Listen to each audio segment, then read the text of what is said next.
ქუჩაში დადებული ხელშეკრულების თვის დამახასიათებელი სიტუაციური დეტალები შემდეგნაირად შეიძლება იქნას შეჯამებული.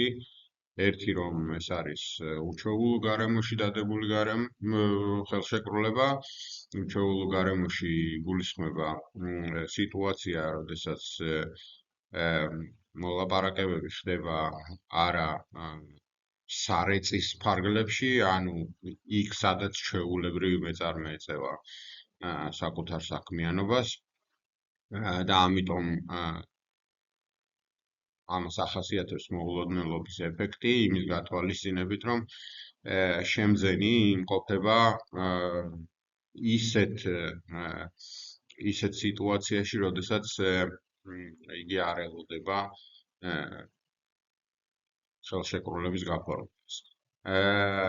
ეს თავის მხრივ ზეგავლენას ახდენს არჩევანის შესაძლებლობაზე, იმიტომ გარიგების დადება ხდება, როგორც აღინიშნა, სწრაფად,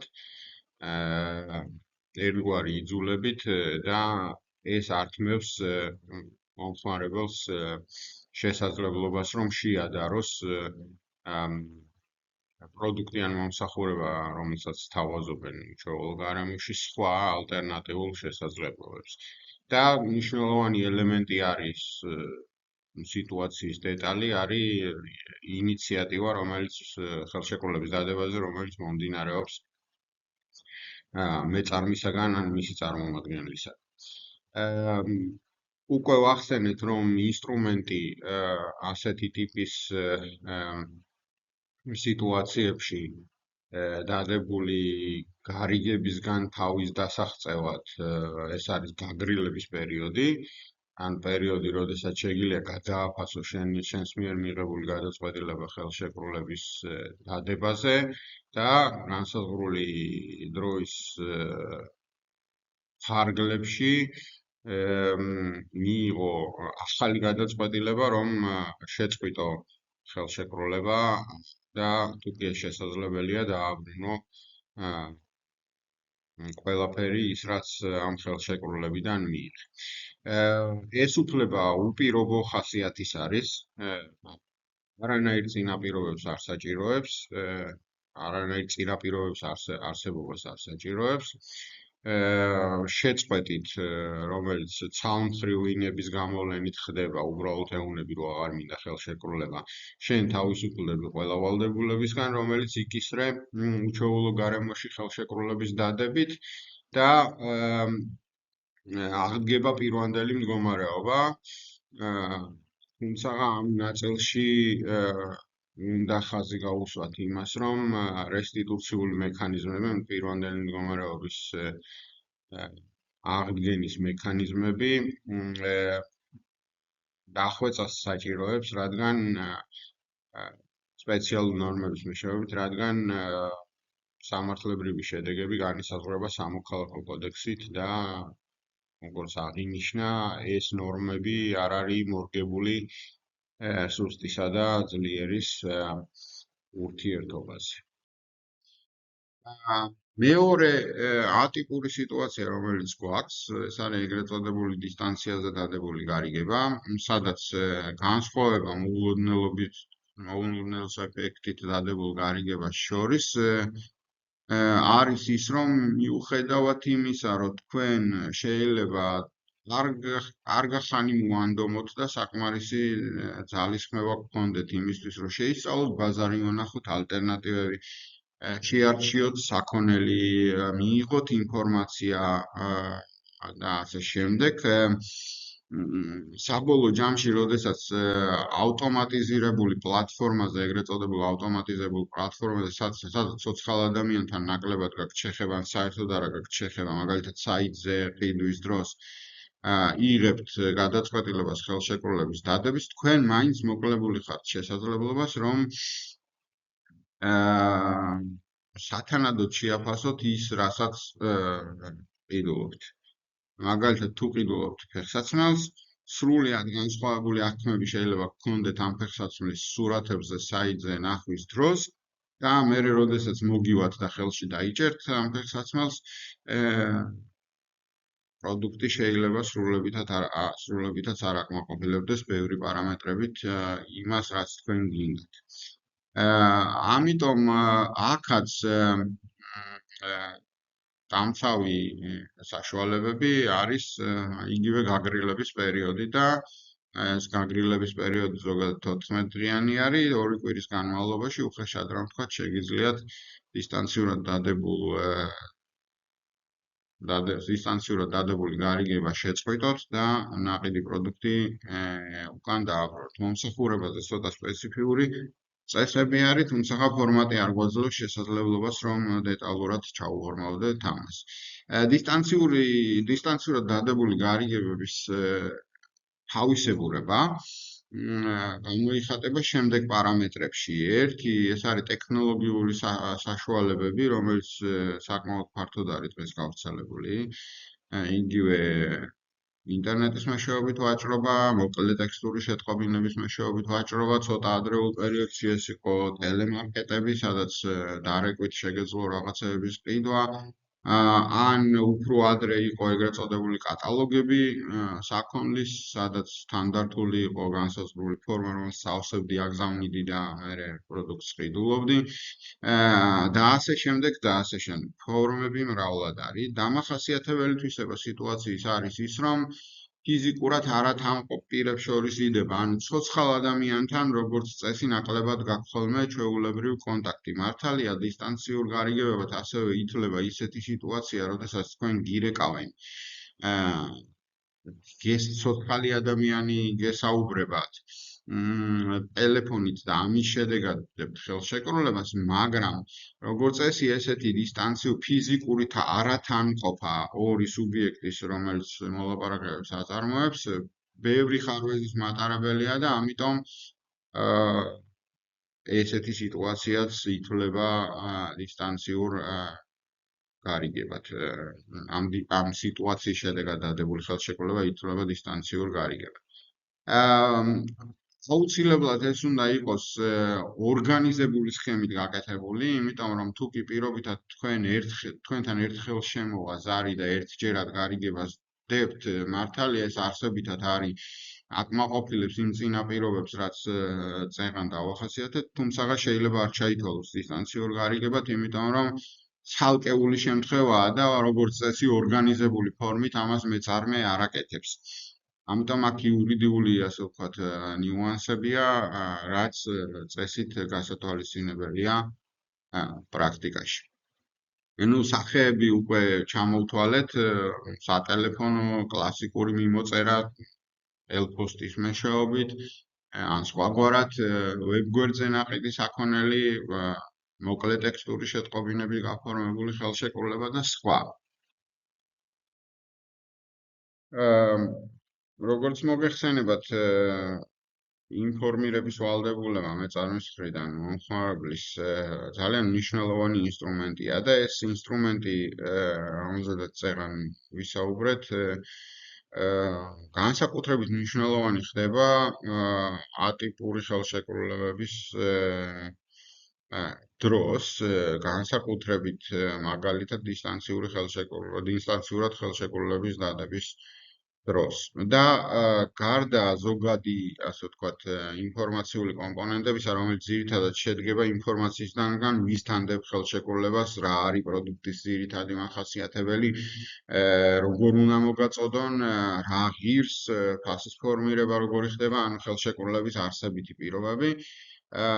ცოტა მეტი დეტალიზება და განსაკუთრებული მოთხოვნები არის აუცილებელი დასაცავად მომხმარებლის სწორად ინფორმირებისთვის, როდესაც სახეზე გვაქვს ატიპურ სიტუაციაში მომხმარებლო გარიგების დადება. პირველი თავისებურება და ეს ეხება როგორც ატიპურს, ისე ჩვეულებრივ ტიპიურ გარემოში მიღებულ, მაგალითად მაღაზიაში რაღაცის ყიდვის შემთხვევას არის ის, რომ ინფორმირების ვალდებულება უნდა შესრულდეს ხელშეკრულების დადებამდე. ანუ მანამ სანამ საბოლოო ჯამში მომხმარებელი იტყვის, რომ მინდა რაღაცის ყიდვა ან მომსახურებით სარგებლობა და ხელშეკრულება დაიდება. დისტანციური გარიგებისას მაგალითად საიტზე პრაქტიკამ გამოავლინა შემთხვევა, რომ აუცილებელი იყო ეგრეთ წოდებული ცხელი ღილაკის პრინციპის ამოქმედება და ეს ეხებოდა ძირითადად გადახდის ვალდებულებას. მოკლედ რო აღწეროთ და წარმოიდგინოთ თქვენი თავი ისეთ მდგომარეობაში, რომ საიტიდან ყიდულობთ რაღაცას, როგორც წესი იქნი accounts, მერე ირჩევ რაღაცა საქონელს, აბამ ვთქვათ, პირობითად გადახდის საშუალებას, ბარათს და მერე რაღაცას ადასტურებ. თუმცა ხშირად ეს დადასტურება და როგორც წესი ეს დადასტურება ეხება იმას ნების გამოვლენას შინაარსით, რომ მინდა ვიყიდო რაღაცა, მაგრამ შეიძლება იმ წუთში თქვენ ღილაკზე ხელის დაწერით არ იყოთ თანახმა, რომ ავტომატურ რეჟიმში მყისიერად ჩამოგეჭრათ თანხა. უბრალოდ ხელშეკრულების დადებაზე თქვით თანხმობა, რომელიც მერე უნდა შეასრულოთ, მაგრამ არ არის სავალდებულო, რომ გადახდის ვალდებულება იმ წუთში შეასრულოთ. პრობლემა, რომელიც ბაზარზე იკვითებოდა ამ პრინციპის შემოღებამდე, არის ის, რომ როგორც წესი საიტები აწყობილი იყო იმდაგვარად, რომ როგორც კი შენ იძახდი, ანუ აჭერდი, ასრულებდი რაღაც მოქმედებას ღილაკზე ტიპურად ღილაკზე ხელის დაჭერას, ეს ალგორითმი მიმართავდა საბანკო სისტემას და შენ თანხა გეჭრებოდა ანგარიშიდან და ამის პრევენციისთვის გაუგებრობების თავიდან ასაცილებლად და მერე პრეტენზიების თავიდან ასაცილებლად შემოვიდა ეს hot button პრინციპი, ანუ ცხელი ღილაკის პრინციპი. თუ კი თქვენ აწერთ რაიმე ღილაკზე ხელს, რომელიც შედეგად იწვევს თქვენი ანგარიშიდან თანხის ჩამოჭრას, შეცდომაში არ უნდა იქნათ შეყვანილი იმითი, რომ წინასწარ უნდა გაფრთხილებდეს სისტემა, რომ ამ ღილაკზე ხელის დაჭერით განხორციელდება გადახდა. და მხოლოდ დაჭერა არ უნდა იწვევდეს თანხის ჩამოჭრას, სანამ წინასწარ თქვენ არ გეცნობებათ, რომ ეს მოქმედება თქვენგან ფულის გასვლით დაგვირგვინდა. აქ ეს ფორმატი არ იძლევა შესაძლებლობას, რომ ასე ვთქვათ, დეტალებში ჩავარმავდეთ, თუმცა მაშინ, როდესაც თქვენ დებთ ხელშეკრულებას, როგორც წესი, სადღაც გამოქვეყნებული წინადადება, რაღაცის შეთავაზება, არ არის ბოჭავი შეთავაზება და მას მოწვევა ოფერტზე ეწოდება, ოფერტი არის გადაჭრით თქმა, რომ მინდა, ანუ შეთავაზება ვყიდი, ანუ ყიდულობ და აქცეპტი არის ამაზე თანხმობა. ეს არის პროცედურული დეტალები, რომელიც საკმაოდ ჩახლართული თემა იურიდიული თვალსაზრისით და როცა დისტანციურად დებთ გარიგებას, სხვადასხვა სიტუაციაში, სხვადასხვა მოქმედება, სხვადასხვანაირად შეიძლება დაკვალიფიცირდეს გარემოებებიდან გამომდინარე. თუმცა აი ამ პროცედურის დასრულებამდე, როგორც უკვე აღიხსენით, ანუ საბოლოო აქცეპტამდე, თანხმობამდე ინფორმირების ვალდებულება უნდა შესრულდეს. პირობების დადასტურების ინსტიტუტია ევროპული მოდელით შემოტანილი და ეს ასევე გადმოტანილია ქართულ რეგულირებაში. ეს ნიშნავს იმას, რომ თუ კი თქვენ რაღაცა წაიკითხეთ საიტზე, გაეცანით ინფორმაციას ნახეთ პროდუქტი და მერე თქვით კი, ანუ დაეთანხმეთ ხელშეკრულების დადებას, ეს თქვენი შეთანხმება შინაარსობრივად ბევრი კომპონენტისგან შედგება. თუმცა, როდესაც თქვენ დებთ ხელშეკრულებას, ანუ მოქმედებებს ახორციელებთ ნების გამოსავლენად, შეიძლება სრულფასოვანი წარმოდგენა, რაზე დათანხმდით, ვერ შეიქმნათ მიუხედავად დეტალიზებული ინფორმაციისა და ამიტომ უნდა გქონდეთ შესაძლებლობა, რომ მოგვიანებით დაუბრუნდეთ შეთანხმების შინაარსს და ამისთვის აუცილებელია, რომ ის შემოთავაზება, რომელზედაც კითხვით არ ინახებოდეს სადღაც.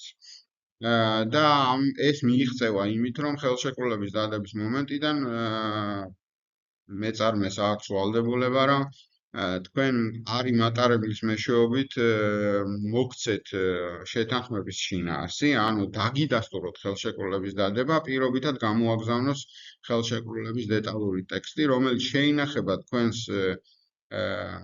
განყოფილებაში ან მოგეწოდებათ იმეილის საშუალებით იმისთვის, რომ მოგვიანებით შეძლოთ გახსნათ და არა ერთხელ წაიკითხოთ ეს ყველაფერი, რომ შესაბამისად მერე მიიღოთ გადაწყვეტილება დარჩეთ თუ არა ხელშეკრულებაში. საუბარია წერილობით ფორმაზე და როგორც უკვე მოგახსენეთ, ეგრეთ წოდებულ ხანგამძლე მატარებელზე. ინგლისური ტერმინი ეს არის durable medium. პირდაპირ სიტყვასიტყვით თარგმანია, რაც ნიშნავს იმას, რომ ფორმა, რომლითაც თქვენ ეს ინფორმაცია მოგეწოდათ, ან დადასტურება მოხდა ხელშეკრულების, იმ დაგვარი უნდა იყოს, რომელიც მოგცემთ შესაძლებლობას, რომ ხელშეკრულების დადების მერე ნებისმიერ დროს გონივრული ვადით კვლავ მიუბრუნდეთ დადებული ხელშეკრულების შინაარსს და ტექნიკურად შესაძლებელი იყოს მისი ხელახლა წაკითხვა და ინფორმაციის გადაფასება.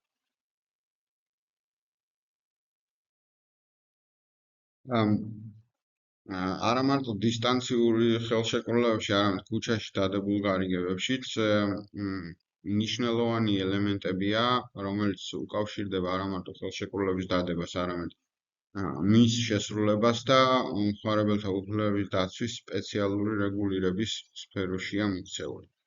კერძოდ, განსაკუთრებით ეს ეხება აქ მოცემულ ჩამონათვალს და ხელშეკრულების შესრულებასთან დაკავშირებულ დეტალებს, ისეთ დეტალებს, როგორიც არის მიწოდების თავისებურებები, მაგალითად, მაღაზიაში უნდა მიხვიდეთ, თუ სახლში უნდა მოგიტანონ, როგორი პროცედურით უნდა გადმოგცენ, რისკების გადასვლის მომენტებს, რისკები არის იდეაში ორგვარი განადგურებისა და კაფუჭების რისკი, სანამ თქვენამდე პროდუქტი მოაღწევს და ეს განსაკუთრებით მნიშვნელოვანი არის ხოლმე, როდესაც მომხმარებელთან იგზავნება მესამე პირის მეშვეობით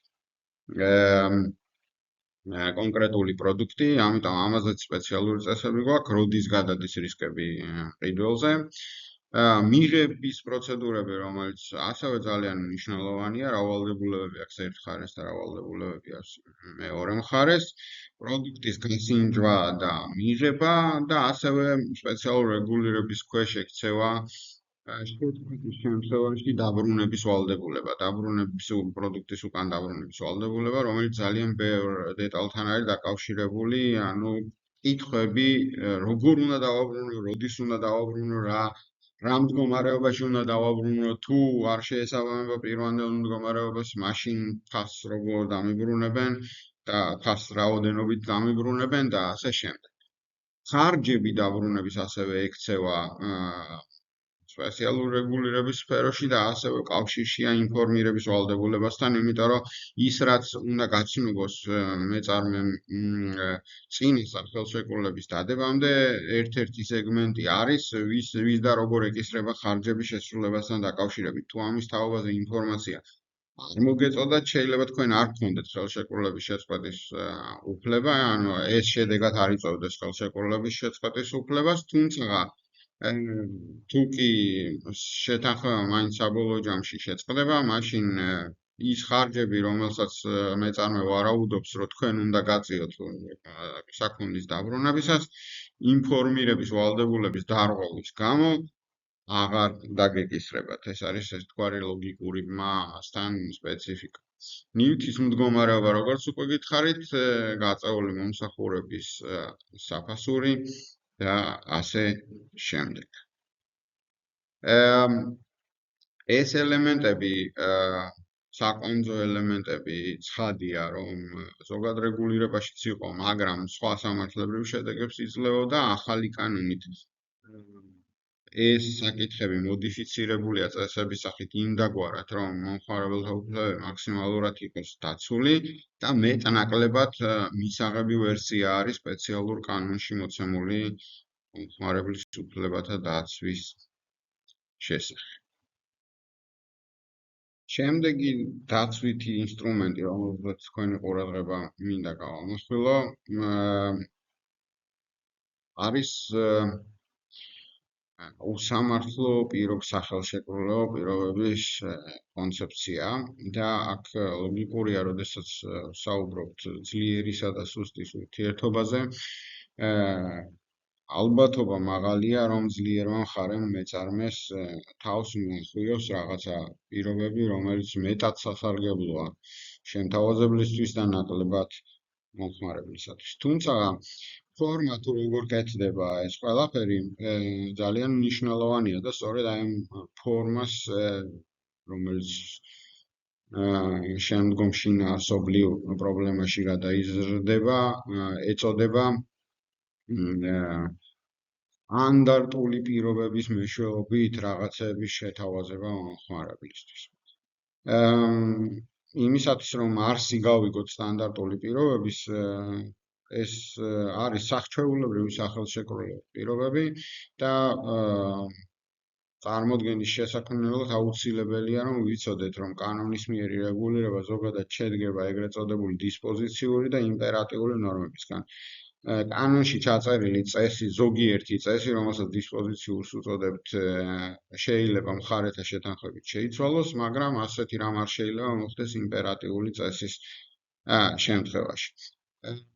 უმეტესი ნაწილი კერძო სამართლებრივი რეგულირების ეს არის დისპოზიციური ნორმები, ანუ კანონმდებლის ერთგვარი შემოთავაზება, რომ უხეშად შენ თუ დაგავიწყდა რაღაცა პირობების შეთანხმება, მაშინ მე შენ გაძლევ მოდელს იმისთვის, რომ კონკრეტული პრობლემა არ დარჩეს დაურეგულირებლად და ამაზე წინასწარ ვიზრუნე, გავაანალიზე და კანონის მეშვეობით შემოგთავაზე ერთგვარად ჩემი თვალსაჩინარიდან სამართლიანი წესები ურთიერთობის დასარეგულირებლად. იციან რა მეწარმეება, რომ კანონი მათ აძლევს შესაძლებლობას, რომ შინაარსი თვითონ შექმნან, თან მიუხედავად იმისა, რომ რაღაცაზე განსაზღვრული წესები არსებობს, ამ წესების ცვლილება შეუძლიათ, ამ შესაძლებლობას ხადია მაქსიმალურად იყენებენ. ერთის მხრივ, იმისთვის, რომ საკუთარი ინტერესები უფრო მეტად გამოკვეთონ და შესაბამისად ნაკლები ხარჯებით მეტი მოგება მიიღონ და მეორეს მხრივ ასევე ამის ნაწილი რომ დააზოგონ ხარჯები და დრო იმისთვის რომ ყოველ მომხმარებელს თუ კი ასეულობით მომხმარებელთან აქვს ურთიერთობა ერთი ტიპის კონცეფცია ვაჭრობის შესთავაზონ, ანუ ყველასთან ერთი პირობებით ივაჭრონ მიუხედავად იმისა კონკრეტულ მომხმარებელს რა შეიძლება სურდეს. ამას აკეთებენ იმდაგვარად, რომ მიმართავენ იურისტს, რომელიც კვალიფიციურია იმდენად, რომ ხელშეკრულების ტექსტს შეთანხმებისას ადგენს იმდაგვარად, რომ სადაც კი მეწარმის სასარგებლოდ შესაძლებელია კანონის ნორმის შეცვლა და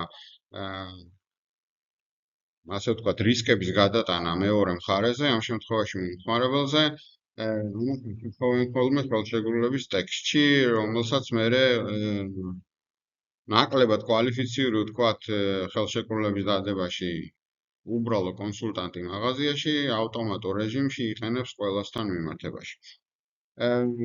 და რომელშიაც ბევრი ისეთი რამ შეიძლება ეწეროს, რაც მომხმარებლისთვის საზიანო შეიძლება აღმოჩნდეს საბოლოო ჯამში.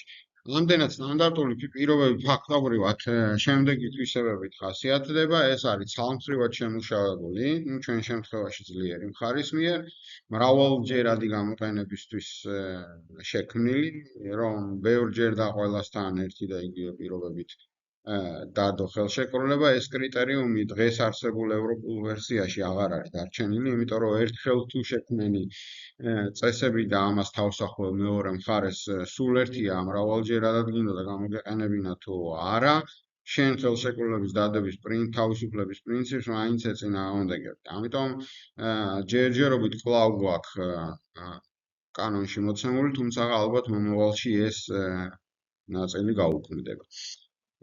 კანონისგან განსხვავებული წესები, ანუ დისპოზიციური კანონისმიერი წესების შეცვლილი ვერსია ხელშეკრულებაში, ან შემავსებელი წესები, ხო? რადგან დისპოზიციური წესები შეგიძლია ცვალო, კანონისმიერ წესებში რისკები რაღაცნაირად არის გადანაწილებული და ამას სახელშეკრულებო წესებით იმგვარად ანაწილებ ხელახლა, რომ საუკეთესოდ მოერგოს შემქმნელის წესების შემქმნელის ინტერესებს. არქით, ეს სიტუაცია, როგორც ალბათ შეამჩნიეთ, ეფუძნება იმ საფრთხეს, რომელიც მოლაპარაკების დროს არსებობს, რომ დაიყოლიო მეორე მხარე ბრჭყალებში იმაზე რომ შენთან დადოს ხელშეკრულება, ოღონდ ამას არა შეცდომაში შეყვანით ან მოტყუებით ახერხებ, არამედ მას უბრალოდ სთავაზობ რაღაცა პირობებს და იმ პირობებზე დაუთანხმებლობის შემთხვევაში ეუბნები, რომ არა სხვა პირობებით მე შენთან ხელშეკრულებას არ გავაფორმებთ, პრინციპით take it or leave it. ანუ აიღე ან წავდი, ფაქტობრივად თუ კი ადამიანს რაღაცის შეძენა სურს, იძულებულს ხდის, რომ დაგეთანხმოს ისეთ შინაარსზე, რომელზედაც ჩვეულებრივ არ დაგეთანხმებოდა, იმიტომ რომ სხვა გზა არ აქვს, სხვანაირად იგი პროდუქტს ან მომსახურებას ვერ ამ მსჯელობიდან გამომდინარე, არსებითად წესით ნათელი უნდა იყოს, რატომ გჭირდება დაცვის მექანიზმები. კონკრეტულ სიტუაციებში, ან სტანდარტული პირობებით დადებული ხელშეკრულებების დროს და ჩდება კითხვა ყველას ვიცავთ, მარტო მომხმარებელს ვიცავთ, თუ აბსტრაქტულად ყველა ზოგადად ყველა სუსტ მხარეს ვიცავთ გარიგებებში და ნუ აქ მიდგომები, გერმანული მიდგომაა საკმაოდ გამორჩეული, რომელიც ჩვენ გადმოტანილი 97 წლის სამოქალაქო კოდექსში ამ კონცეფციით არ აქვს მნიშვნელობა, მომხმარებელი ყავს თუ არა სახელმწიფო ფიზიკური პირი, იცავ ყველა სუბიექტს, რომელსაც მეორე უფრო ძლიერი მხარე საკუთარ პირობებს, სტანდარტული პირობების სახით ახვევს თავს. ნუ მეწარმესა და მეწარმეს შორის დადებულ გარიგებებში, გარიგებების თავისებურება ჩვენი განხილვის საგანი არ არის, ამდენად ამ ნაწილს გამოვტოვებთ. თუმცა ცოტა უფრო მეტი დეტალი შეგვიძლია განვიხილოთ ამ მექანიზმის მუშაობისა სამომხმარებლო გარიგებებში. როგორც უკვე დასაწყისში გააყრით ვახსენეთ, ეს ინსტრუმენტი ან სტანდარტული პირობები ან ხელშეკრულების უსამართლო პირობები დუბლირებული რეგულირების საგანია და ახალი კანონით ახლებურად მოწესრიგდა სამომხმარებლო გარიგებებში ამგვარი უსამართლო პირობების საწინააღმდეგო ინსტრუმენტები და ამავე დროს ძალაში დარჩა სამოქალაქო კოდექსში მოცემული ტრადიციული გერმანულ მოდელზე აწყობილი სისტემაც. თუმცა მოდით გადავიდეთ ამ სისტემის, ანუ დაცვის კონკრეტულ მექანიზმებზე.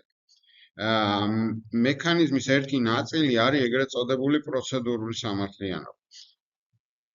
პროცედურულ სამართლიანობაში მოიაზრება ის, რომ სულ ცოტა მინიმუმ მომხმარებელს ან სუბიექტს, რომელსაც თავაზობენ სტანდარტულ პირობებს, წარმოდგენა უნდა ქონდეს რა პირობები შესთავაზოს.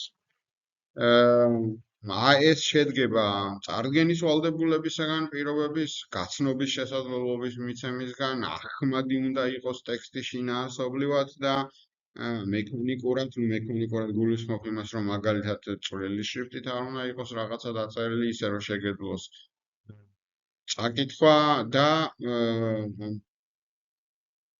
სტანდარტის ნაწილია ასევე ის, რომ ჩვეულებრივი მომხმარებლის პერსპექტივიდან ტექსტი იმგვარად უნდა იყოს შედგენილი, რომ არ საჭიროებდეს სპეციალურ იურიდიულ განათლებას. მაგალითად, თუ კი ტექსტი დახუნძლულია ისეთი მითითებებით, რომ მაგალითად ამ შემთხვევაში მოქმედებს მე-15 პუნქტში მოცემული წესი, შენ გიწევს, რომ ჯვარედინი მითითებებით სადღაც გადახტე, მერე უკან დაბრუნდე, სისტემურად შეაფასო წესი და ასე შემდეგ.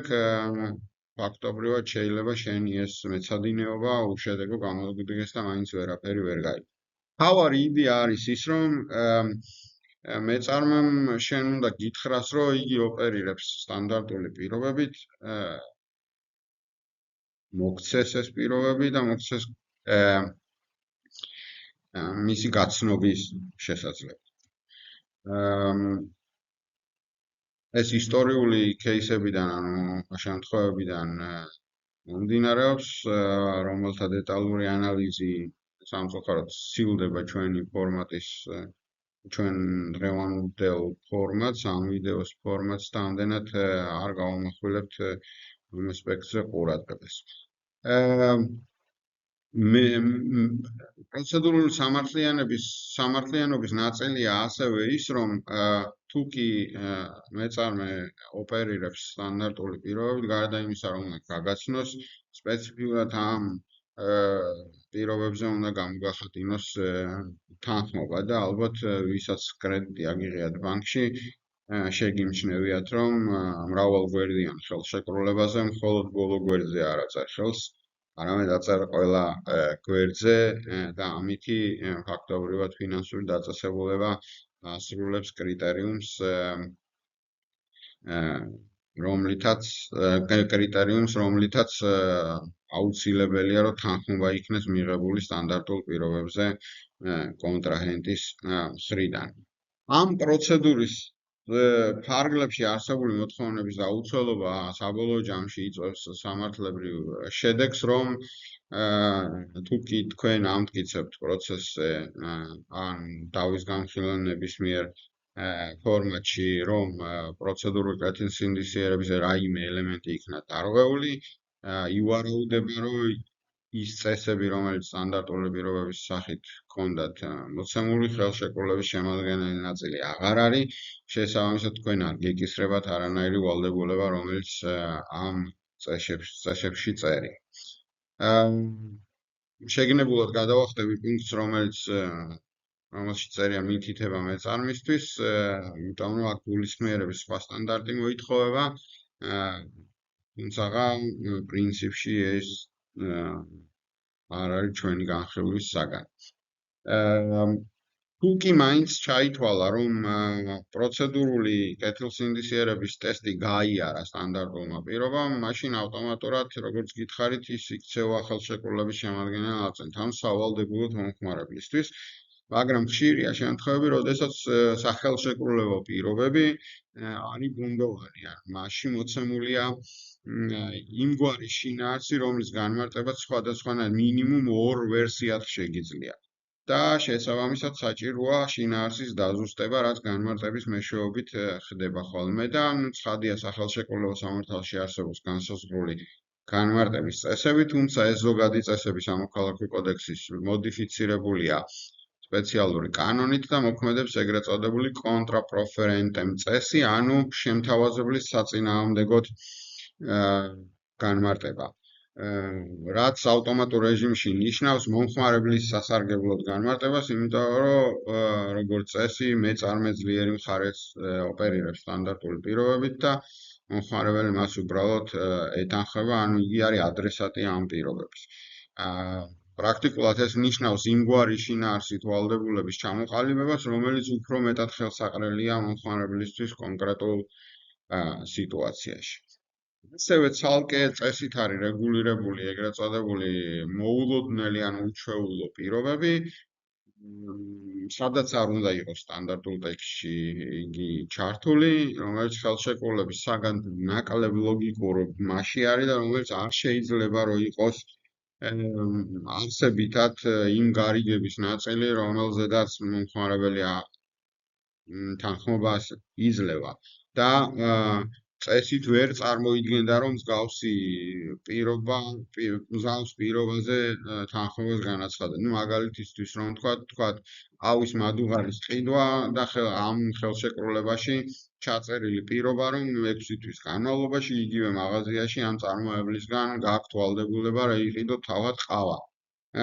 მოულოდნელი პირობა, იმიტომ რომ ცხადია თქვენ მადუღარას ყიდულობთ და არა ყავას და ვერ წარმოიდგენთ, რომ ესეთი ტიპის შეზღუდვა იქნება ხელშეკრულებაში, იმიტომ რომ ხელშეკრულება ყავას არ ეხება და მიუხედავად იმისა, რომ ყავის მადუღარა და ყავა ერთმანეთთან კავშირშია, წესით თავისუფალი უნდა დარჩეთ და ლოგიკურია, რომ იფიქროთ, რომ თავისუფალი უნდა დარჩეს, სად ვიყიდო ყავა. იმდენად მოულოდნელი პირობებიც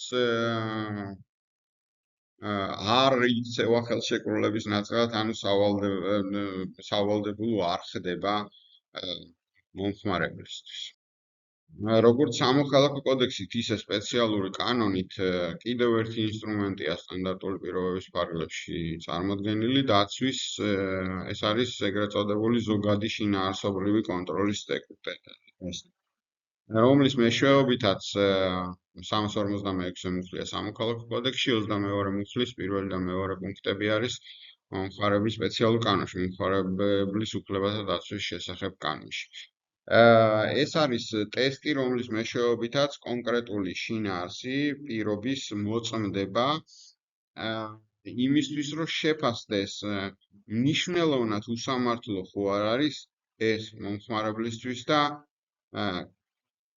მეორე მხარესთან შედარებით განსაკუთრებულ ცუდ პირობებში ხო არ აყენებს სუსტ ხარისხს. და ეს არის ზოგადი ტესტი, რომლითაც შეიძლება შეფასდეს პრინციპში ნებისმიერი სტანდარტული პირობა კონკრეტული დავის დროს, რომელზედაც არსებობს ეჭვი, რომ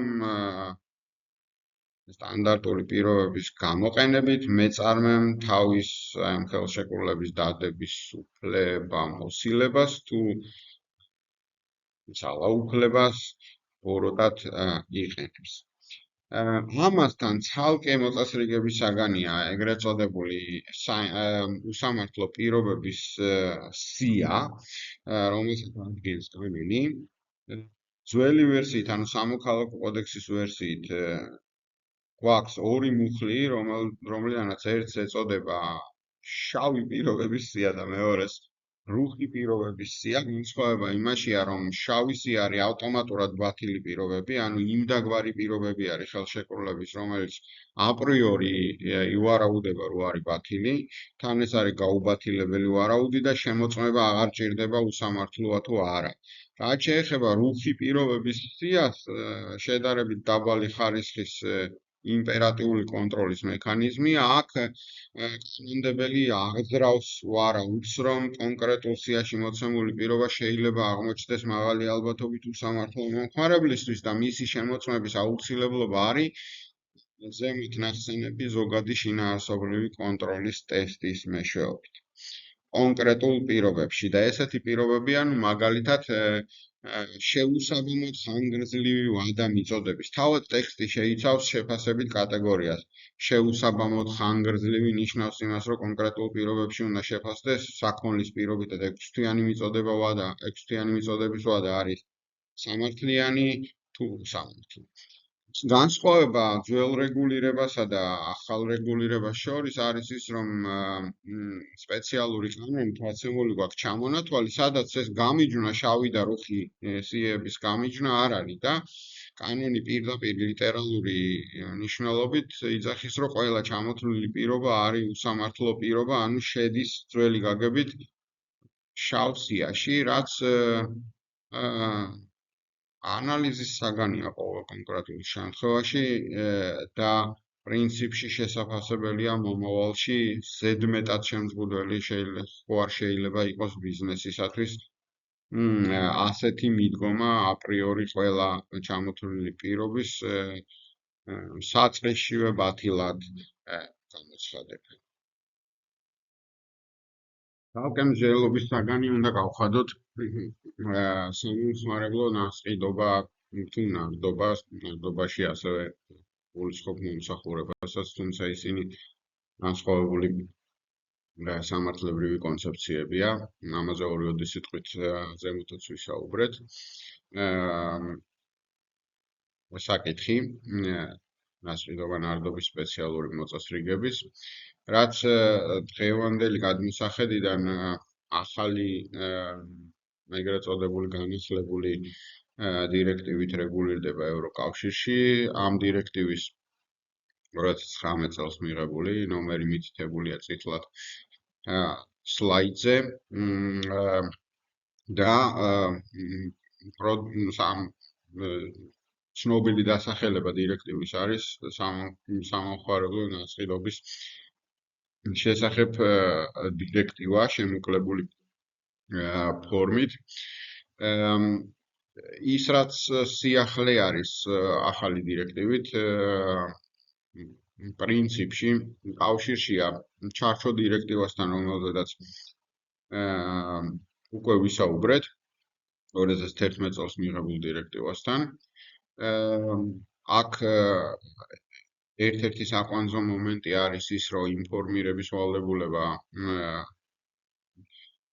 გავრცელებული არა მარტო ატიპური ხელშეკრულების დადების შემთხვევებზე, არამედ ინფორმირების ზოგადი ვალდებულება, რომელიც საკვანძო ელემენტების შეტყობინებას გულისხმობს მომხმარებლისთვის, ვრცელდება ასევე ჩვეულებრივ სიტუაციებზეც, ჩვეულებრივ ნასყიდობის სიტუაციებზეც, რაშიც ამ წუთში გულისხმობ მაგალითად მაღაზიაში დადებულ გარიგებას, სადაც არც მოულოდნელობის ეფექტი გაქვს და არც დისტანციური გარიგების ელემენტები არსებობს. ეს მოწესრიგება წინა ვერსიებით დირექტივების არ იყო და შესაბამისად შეიცვალა ახალი ვერსიით. ძალიან მნიშვნელოვანი ელემენტები, რომელიც ეხება ნასყიდობას, კონცენტრირებულია ეგრეთ წოდებულ მოთხოვნათა სისტემაში, რაც განასხვავებს სამოქალაქო ჩვეულებრივ ნასყიდობას სამომხმარებლო ნასყიდობისაგან. და ჩვეულებრივ, როდესაც ნივთის ნაკლზე გვაქვს საუბარი, ან ნაკლოვან ნივთზე, ნივთის ყიდვის შემთხვევაში, პირველი კითხვა რა ჩნდება, რა ვქნა თუ კი პრეტენზიები მაქვს იმ თვისებებთან დაკავშირებით, რომელიც კონკრეტულ ნივთს ან მომსახურებას გააჩნია. კლასიკური, ასე ვთქვათ, მოთხოვნათა სისტემა არის შემდეგნაირი, რომ ეს მოთხოვნები იყოფა ეგრეთ წოდებულ უპირატეს მოთხოვნებად, რასაც ნატურით შესრულებას ეძახიან და არსებითად ეს არის შემისრულე ხელშეკრულება ჯეროვნად. ამ შემთხვევაში ეს ნიშნავს იმას, რომ მომეცი უნაკლო ნივთი და მეორეული მოთხოვნების სისტემა, რომელიც გამოიხატება ორი კატეგორიის პრეტენზიაში, ან სურვილში, რომ აღარ მინდა შენთან ხელშეკრულება, ანუ წყვეტ შენთან ხელშეკრულებას და თუ კი რაიმე ზიანი მომადგა, ნივთობრივ ნაკლთან დაკავშირებით, ამინაზღაურე ეს ზიანი. ამ მოთხოვნათა სისტემაში იერარქია არის, იმიტომ რომ ნატურით შესრულების მოთხოვნას უპირატესობა აქვს მეორეულ მოთხოვნებთან. კერძოდ საუბარია იმაზე, რომ თუ კი თქვენ იყიდეთ ხარვეზული პროდუქტი, ავტომატურად პირველივე ჯერზე არ შეგიძლიათ თქვათ, რომ აღარ მინდა თქვენთან ხელშეკრულება, დაიბრუნე ნივთი, დამიბრუნე თანხა და მივდივარ სხვასთან. ასევე ცალკეული კატეგორიის ზიანთან დაკავშირებითაც აუცილებელია, რომ მეწარმეს მისცეთ კიდევ ერთი შანსი გამოსასწორებლად. იერარქიულობა სწორედ ამაში მდგომარეობს. უფრო მარტივად რომ ვთქვათ, უკმაყოფილო მომხმარებელი, ნივთით უკმაყოფილო მომხმარებელი პირველ რიგში უნდა აყენებდეს ნაკლის გამოსწორების ან ნივთის შეცვლის მოთხოვნას და ალტერნატივიდან შემიკეთე ან შემიცვალე არჩევანის გაკეთების უფლება თავად მომხმარებელს აქვს. სამოქალაქო კოდექსის რეჟიმისგან ეს განსხვავდება, იმიტომ რომ იქ ჩანაწერი იმდაგვარად არის მოცემული, რომ გამყიდველმა უნდა გამოასწოროს ან შეცვალოს ნივთი და ისმის კითხვა არჩევანს ვინ აკეთებს, ანუ ინიციატივა ვისია შეკეთებასა თუ შეცვლაზე, რაც არა ცალსახად იყო გადაწყვეტილი სამოქალაქო კოდექსის მიერ და რაც სპეციალური კანონით დაზუსტდა სამომხმარებლო გარიგებებისთვის. შესაბამისად, ამ ალტერნატივის არჩევის უფლება აქვს მომხმარებელს. აქ ცხადია, წამოიჭრება სიტუაციები, როდესაც უფრო ეფექტურია რომ შეკეთდეს ვიდრე შეიცვალოს და შესაბამისად იმისთვის რომ მეწარმე ძალიან არ დაზიანდეს მას აქვს შედავების უფლება რომ პირობითად თუ კი მას შეკეთება უჯდება X თანხა ხოლო შეცვლა უფრო იაფი აი ესეთი დასაბუთებული დასაბუთებული პოზიციით მან შეიძლება უარი გითხრათ გაკეთებულ ალტერნატივაზე. და შემოგთავაზოთ მეორე რისი უფლებაც ექნება. პირობითად თუ თქვენ ითხოვთ ნივთის შეცვლას, გარიგების მიზანი რომ საბოლოო ჯამში ეფექტიანად იქნას მიღწეული, შეიძლება საბოლოო ჯამში შეჯერდეთ შეკეთებაზე და რა შეცვლაზე და ამის უფლება მეწარმეს გააჩნია, ოღონდ ასევე აქვს იმის დასაბუთების ვალდებულება, რატომ შეგიცვალათ არჩეული ალტერნატივა. შეწყვეტა მარტივია და სამართლებრივი შედეგები, როგორც ზემოთ უკვე თქვით, პირვანდელი მდგომარეობის აღდგენის მთლად დამაკმაყოფილებლად არ არის მოწესრიგებული მოქმედ ვერსიაში, რაც შეეხება ზიანის ანაზღაურების ნაწილს, აქ ზოგადი მექანიზმები მოქმედებს შესაბამის სპეციალურ კანონთან ერთად სამოქალაქო კოდექსის კლასიკური ზოგადი რეჟიმი ჩაერთვება მოქმედებაში. ის რაც საჭიროებს რეფორმას დღევანდელ მოცემულობაში არის ციფრული შიგთავსის განსაკუთრებულ კატეგორიად შემოტანა და ციფრული შიგთავსის ანუ ნივთის პროგრამული უზრუნველყოფის განუყოფელ ნაწილად გახდა ნივთის თვისობრიობის.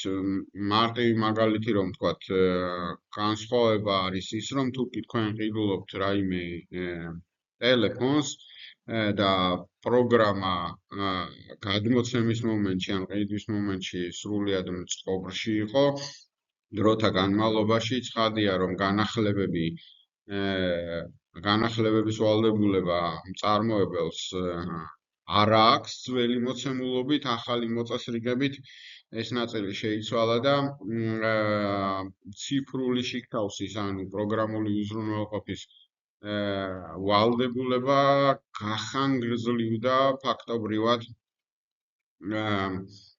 იმ ვადით, რა ვადითაც ზოგადად ფიზიკურად ფუნქციონალურ მდგომარეობაში კონკრეტული ნივთი შეიძლება არსებობდეს. ეს სეგმენტი არ არის მოწესრიგებული ესეთი დეტალიზაციით დღეს მოქმედ კანონმდებლობაში და როგორც უკვე გითხარით, სავარაუდოდ მომავალში უნდა იყოს შეცვლილი. ძალიან მნიშვნელოვანი ინსტრუმენტი, რომელიც ასევე გადმოტანილია ევროკავშირის კანონმდებლობიდან, ეს არის დირექტივა ფასების მითითების შესახებ, რაც ზეგავლენას ახდენს მაგალითად ვიტრინაში შეთავაზებული ფასის სავალდებულოების ხარისხზე და ხასიათზე. აქ სლაიდზე მითითებულია როგორც დირექტივის ძველი ვერსია 98 წლის, ისე მისი სახეშეცვლილი და შინაარსშეცვლილი 2019 წელს მიღებული ვერსია და ძირითადი კონცეფცია ამ მოწესრიგების ეხება ფასის სიცხადეს, სადაც მწარმოებელს ან მოვაჭრეს ზოგადად მეწარმეს ევალება რომ მიუთითოს ერთეულის ფასი, გასაყიდი ფასი, ბითუმად პროდუქტის გაყიდის შემთხვევაში საცალო ფასი, მაგალითად ქვილზე კილოგრამი, ფასის შემცირების თაობაზე, ანუ ეგრეთ წოდებული სეილების თაობაზე ცალკე მოთხოვნები არის მოცემული და რაც თავარია, ყველა ეს სეგმენტი უნდა იყოს აღქმადი და ცხადია ერთხელ გამოცხადებული ფასი არის სავალდებულო მეწარმისათვის. და იგი გარიგების დადების დროს ვერ იტყვის, რომ ფასი არის შეცვლილი, თუ კი მას დეკლარირებული აქვს კონკრეტული ფასი უკვე და მისი რისკის სფეროა თუ კი ბაზარზე ფასები იცვლება დროულად შეცვალოს გამოცხადებული ფასი, რადგან გამოცხადებული ფასია ის სავალდებულო პირობა, რომელსაც ის შემთხვევაში მომხმარებელთან გამოიყენებს და აქ არ მოქმედებს ეგრეთ წოდებული ოფერტზე შეთავაზების კონცეფცია, სადაც თუ კი განუსაზღვრელი პირთა წრის მიმართ არის გაკეთებული შეთავაზება, მაშინ იგი არ ითვლება ბოჭავად შეთავაზების გამკეთებლისთვის, ამ შემთხვევაში ბიზნესისთვის. პრინციპები უკვე დავასახელეთ, ეს არის უცვლელობა, გაუცვლელობის კერძო სამართლებრივი შედეგი არის ის, რომ პირობითად რაღაცას 5 ლარი თუ აწერია და გეუბნებიან, რომ 6 ლარი გახდა, ის შემთხვევაში თუ კი თქვენ კონკრეტული პროდუქტი გინდათ, მოქმედებს 5 ლარი და არა გაზრდილი ფასი. ასევე ამ მოთხოვნების დაუცველობა პრეტენზიის შემთხვევაში ადმინისტრაციული ორგანოს მხრიდან იწვევს ადმინისტრაციული ზომების გატარებას, პირველ რიგში გაფრთხილებას, შემდეგ დაჯარიმებას და უფრო მკაცრ სანქციებს. ძალიან მნიშვნელოვანი სეგმენტი, რომელიც ასევე განახლებას დაექვემდებარა, ეს არის ეგრეთ წოდებული ტურისტული პაკეტი. აქ ახალი დირექტივა შევიდა ძალაში, შესაბამისად ქართულ ვერსიაში მოწესრიგების ეს სეგმენტი მოცემული ჰქონდა სამოქალაქო კოდექსში და ეს თავი პრაქტიკულად მთლიანად წაიშალა ახალი კანონის მიღების შემდეგ სამოქალაქო კოდექსიდან და ტურისტული პაკეტის რეგულირებამ გადაინაცვლა მთლიანად სპეციალურ კანონში ტურისტული საქმიანობის შესახებ, რომელმაც მოიცვა ასევე შემდეგი ტიპის ხელშეკრულება ცოტა მოგვიანებით ამ საკითხზე. ტურისტული პაკეტი არის ორი ან მეტი მომსახურების ერთობლიობა, რომელშიაც მაგალითად შეიძლება შედიოდეს სასტუმრო და ბილეთი, რომელსაც ერთიანად სთავაზობს ტურისტული სააგენტო მომხმარებელს და ასეთ შემთხვევაში ვინც არ უნდა იყოს რეალურად მომსახურების გამწევი, პირობითად თქვენ თურქეთში ყიდულობთ ტურისტულ სამოგზაურო აკეთს პრეტენზიებს და ამას აკეთებს ქართულ ტურისტულ ორგანიზაციაში, იქ თუ რამე ირღვევა პასუხისმგებლობა მოიკითხება ტურისტულ სააგენტოს, რომელმაც ეს პაკეტი მოკიდათ და არა უშუალოდ რაიმე მომსახურების შემსრულებელს თურქეთის ტერიტორიაზე, ეს ბევრად უფრო აადვილებს მომხმარებლისთვის თავისი ინტერესების გატარებას. ეს ამ ტიპის ხელშეკრულება არის ნარდობის სპეციფიური სახე, ნარდობის ხელშეკრულება უხეშად რომ ვთქვათ, მომსახურების ისეთი ტიპი, ან სამუშაოს გასწევის ისეთი ტიპი, რომელიც კონკრეტული შედეგით გვირგვინდება და ამ შემთხვევაში ტურისტული მომსახურების დროს ეს შედეგი არის მომხმარებლის ან ტურისტის მაყოფილება. რეგულირებადი სფერო გახდა ტურისტული მომსახურება ახალი კანონით ქართულ რეალობაში. ტურისტული სააგენტოებისთვის სპეციფიური მოთხოვნები იქნა ჩამოყალიბებული გიდებისთვის, რომელიც ინდივიდუალურად ეწევიან მომსახურებას და ბაზარზე ტურისტების მომსახურებას, საფრთხეებასთან დაკავშირებული მოთხოვნები გამკაცრდა და უფრო თანამედროვე მოწესრიგება არის, ვიდრე ეს მოცემული იყო სამოქალაქო კოდექსით. ამავე ტურისტული მომსახურების შესახებ კანონის შემადგენელი ნაწილია ძალიან სპეციფიური ხელშეკრულების სახე, რომელიც არსებითად არის ქირავნობა. უძრავი ნივთის ქირავნობა, ოღონდ ამ მას ეწოდება timeshare ხელშეკრულება, რაც ქართულად თარგმნის შემთხვევაში იქნება სარგებლობის დროის განაწილება, განწილვადების ხელშეკრულება. წარმოშობის წინაპირობები სრულად ბაზარმა შექმნა და ძირითადად ეს მორგებულია ისეთი მაღალი ღირებულების პროდუქტზე, უпростоრად უძრავ ნივთზე, რომელსაც თავისი სპეციფიური მომხმარებელი ყავს მაღალი ფასიდან გამომდინარე და ცხადია ის, ვინც მაგალითად მაღალი კლასის აპარტამენტებს ან სასტუმროებს ან ვილებს აშენებს, მისი პროდუქტის მომხმარებელი მაღალი წრის წარმომადგენელი სუბიექტია და ბუნებრივად უჩნდებათ შემქმნელებს მოთხოვნა, რომ თვალსაჩინო გაიფართოვონ მომხმარებლის წრეებში და უფრო მეტ ადამიანს შესთავაზონ ის მათ მიერ აშენებული ფეშენებლური მაღალი კატეგორიის ფუფუნების ელემენტების შემცველი უძრავი ქონება. ცხადია, რომ ჩვეულებრივ მომხმარებელს საშუალო ფენას ამისი შესაძლებლობა არ აქვს, რომ ნასყიდობით საკუთრების უფლება მოიპოვოს ასეთ ქონებაზე, თუმცა მოძობენ ეგრეთ წოდებული გრძელვადიანი დროის განწილვადების საფუძველზე სარგებლობის უფლებით ხელშეკრულებას, რასაც timeshares უწოდებთ და რაც შედარებით ნაკლებ ფასად მომხმარებელს ანიჭებს ისეთივე პრივილეგიებს, ოღონდ შეზღუდული მკაცრად განსაზღვრის განმავლობაში, მკაცრად განსაზღვრული დროის განმავლობაში, როგორც აქვს მდიდარ ადამიანს. პირობითად თქვენ თუ არ გაქვთ $1,000,000 აპარტამენტის შესაძენად, შეიძლება შეგითანხმდნენ იგივე აპარტამენტზე აპარტამენტის გამოყენების პირობაზე წლის განსაზღვრულ პერიოდში, პირობითად აგვისტოში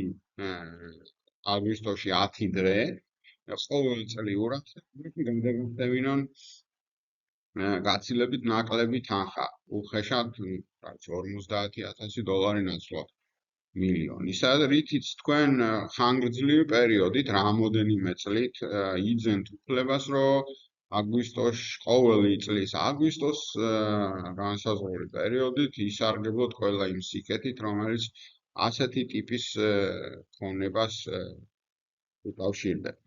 აქ მოცემულია სპეციალური ნიშნები ჩამონათვალში, რომელიც ამ ხელშეკრულებას ახასიათებს, სარგებლობის უფლება, თანხლები მომსახურება, ვადიანობა, რაღაცა განსაზღვრული ვადებით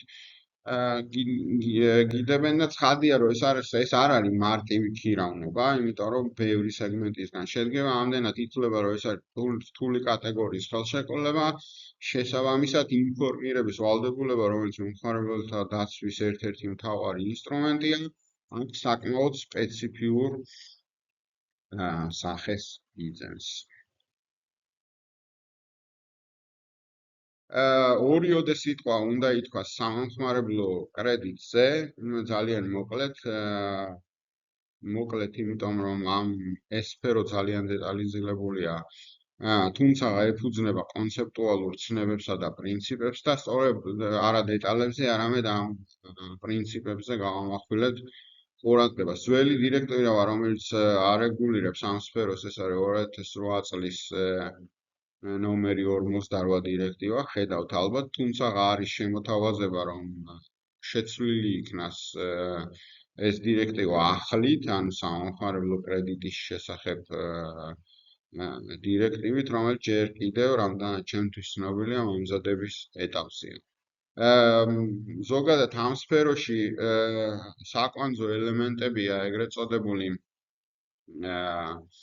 პასუხისმგებლიანი დაკრედიტების პრინციპი, რაც გამოიხატება იმაში, რომ კრედიტის გამცემმა წინასწარ უნდა შეამოწმოს გადახდის უნარიანობა იმ სუბიექტის, რომელზედაც ფულად სახსრებს გასცემს. წინააღმდეგ შემთხვევაში ივარაუდება, რომ იგი არაკეთილსინდისიერად მოქმედებს, რაც უხეშად რომ ვთქვათ, ეგრეთ წოდებული მევახშეობის დამზღვევი მექანიზმია, ანუ თანამედროვე გაგებით ბანკს ევალება, რომ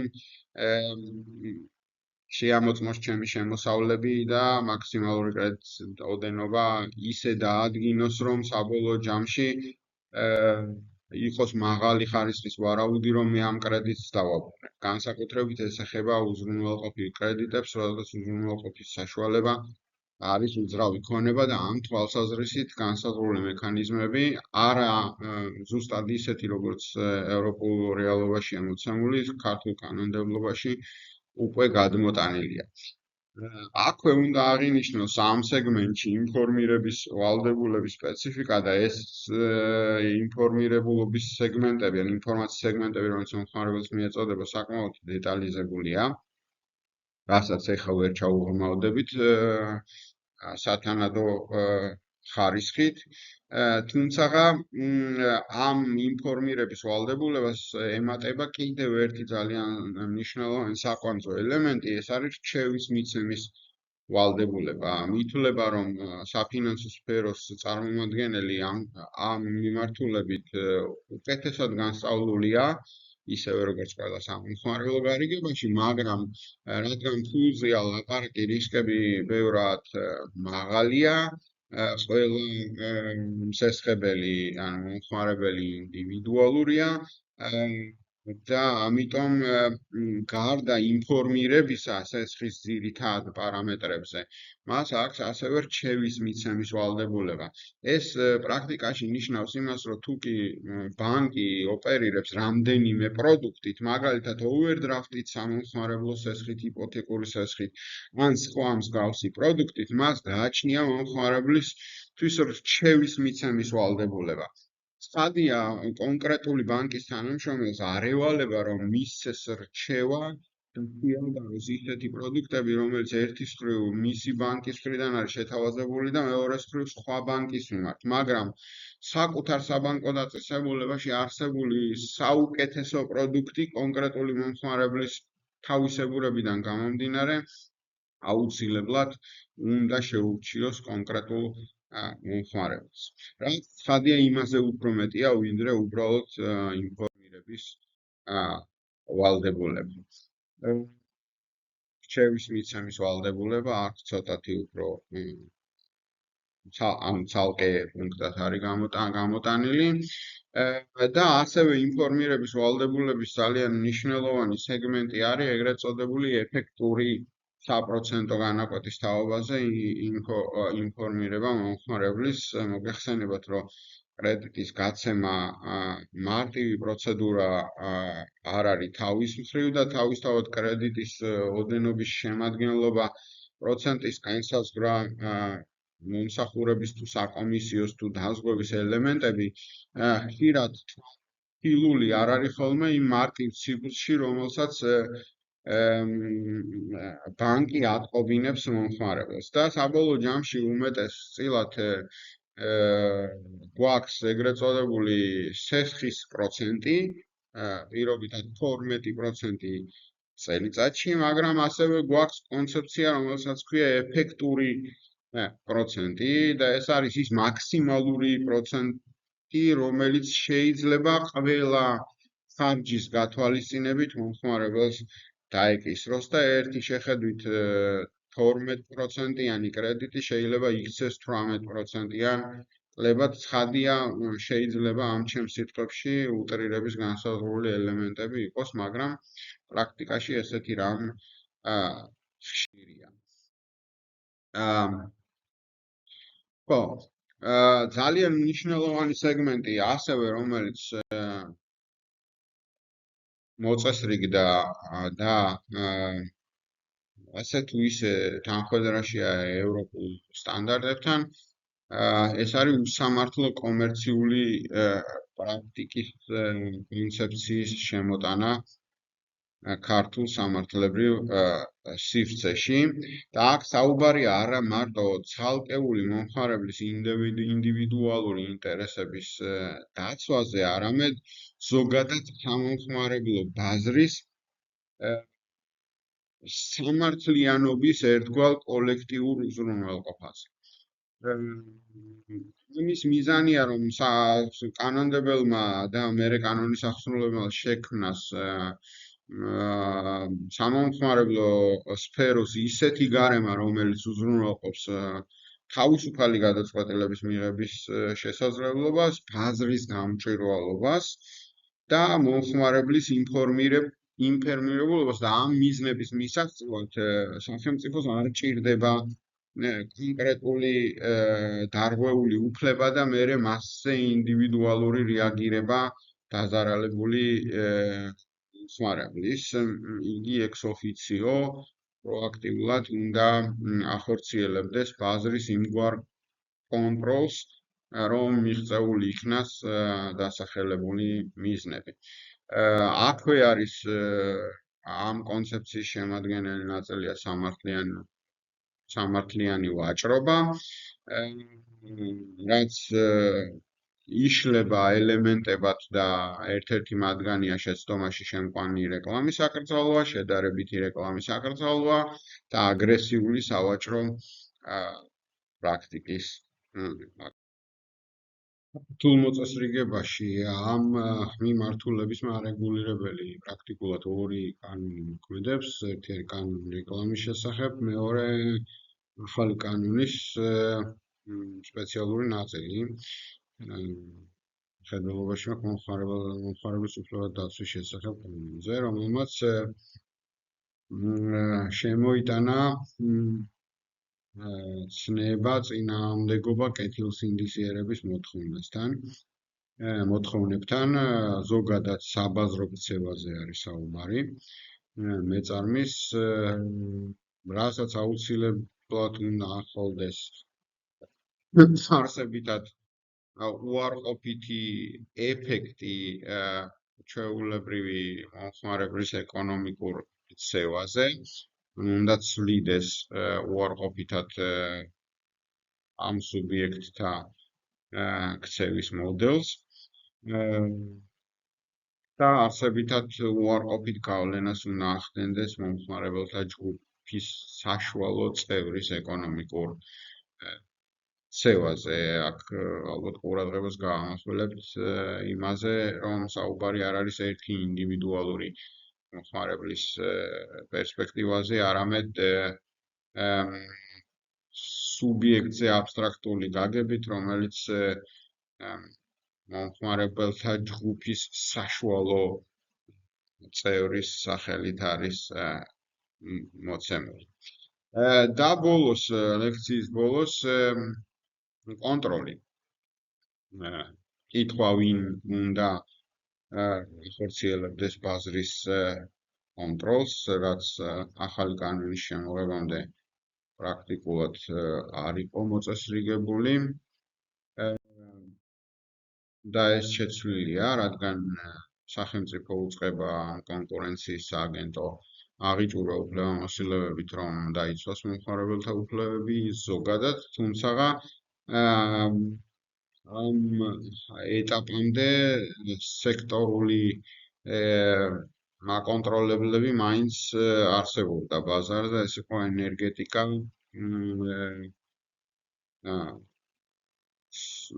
ფინანსები და კომუნიკაციები. ყველა ამ სფეროს მარეგულირებელს ჰქონდა სათანადო გაყოფილებები მომხმარებელთა უფლებების დაცვის კუთხით. ბაზრის კონტროლის ძალიან მნიშვნელოვანი ელემენტია, რომელიც ჩვენთან შედარებით მწირად და მინიმალისტურ დონეზეა წარმოდგენილი, ეს არის არასამთავრობო სექტორი, უშუალოდ მომხმარებელთა უფლებების დაცვაზე ორიენტირებული არასამთავრობო სექტორი, რომელიც ევროპულ მოდელში ვერიფიკაციას საჭიროებს, ან ორგანიზაცია, რომელიც ამ მიმართულებით საქმიანობს, უნდა აკმაყოფილებდეს კანონით განსაზღვრულ და კონტროლირებად, შემდგომ კონტროლირებად და მონიტორინგს დაქვემდებარებულ კრიტერიუმებს, რაც დღეს ჩვენთან არ აქვს სახეზე.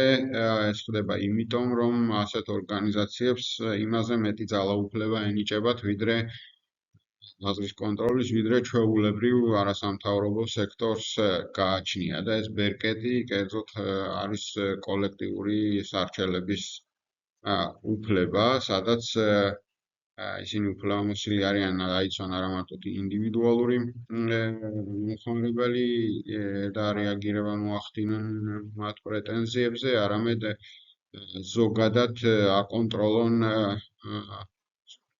ბევრი მიმართულებით, თითქმის ყველა მიმართულებით მეწარმეთა ქცევა ბაზარზე და დარღვევის აღმოჩენის შემთხვევაში რეაგირება იქონიონ ასეთ დარღვევებზე მიუხედავად იმისა, რომ უშუალოდ ეს ორგანიზაციები არ არიან დაზარალებულები კონკრეტულ სიტუაციაში ან სიტუაციათა ჯგუფის შემთხვევაში. დადებითი და უარყოფითი მხარეების ანალიზი ცოტათი ნადრევია რომ გაკეთდეს, ან ანალიზი ცხადი აუცილებელია, უბრალოდ დასკვნების გაკეთება შედარებით ნადრევია, იმიტომ რომ ის სისტემა, რომელიც დღეს მოქმედებს, დაკვირვებას საჭიროებს და საბოლოო ჯამში განსაზღვრული პერიოდის შემდეგ იქნება შესაძლებელი იმ ეფექტიანობის ხარისხის განსაზღვრა, რომელიც არსებულ მოწესრიგებას აქვს. დადებით ნაწილში